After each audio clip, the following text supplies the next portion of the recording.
Pemirsa, bentrokan kembali pecah di wilayah hukum Polresta Denpasar. Setelah di Denpasar Timur, bentrokan melibatkan sesama buruh vila terjadi di wilayah Desa Ungasan, Kuta Selatan, Badung pada 7 Januari malam.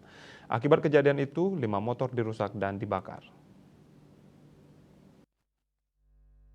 Informasi diperoleh di lapangan kejadiannya pukul 21 WITA. Buruh yang kerja di villa tersebut ada dua kelompok dari luar Bali.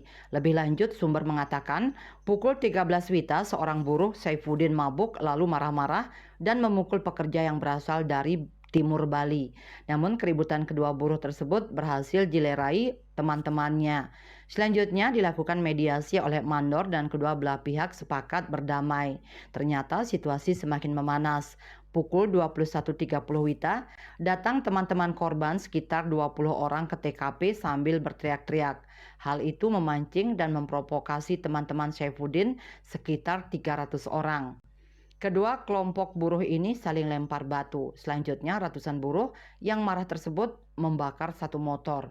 Selain itu, mereka merusak 4 sepeda motor milik teman-teman korban. Setelah menerima laporan kejadian itu, ratusan personel Polda Bali terdiri dari 2 peleton Satuan Penanggulangan Huru-Hara PHH 64 orang dan peleton anti anarkis AA sebanyak 24 orang. Selain itu, personel Polresta Denpasar dan Polsek Kuta Selatan juga dikerahkan ke TKP. Setibanya di TKP, polisi langsung melakukan pengamanan area lokasi kejadian.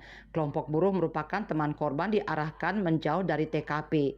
Kabid Humas Polda Bali Kombes Polisi Johnson Avitus Panjaitan saat dikonfirmasi membenarkan adanya kejadian itu. Kertanegara Bali Post melaporkan.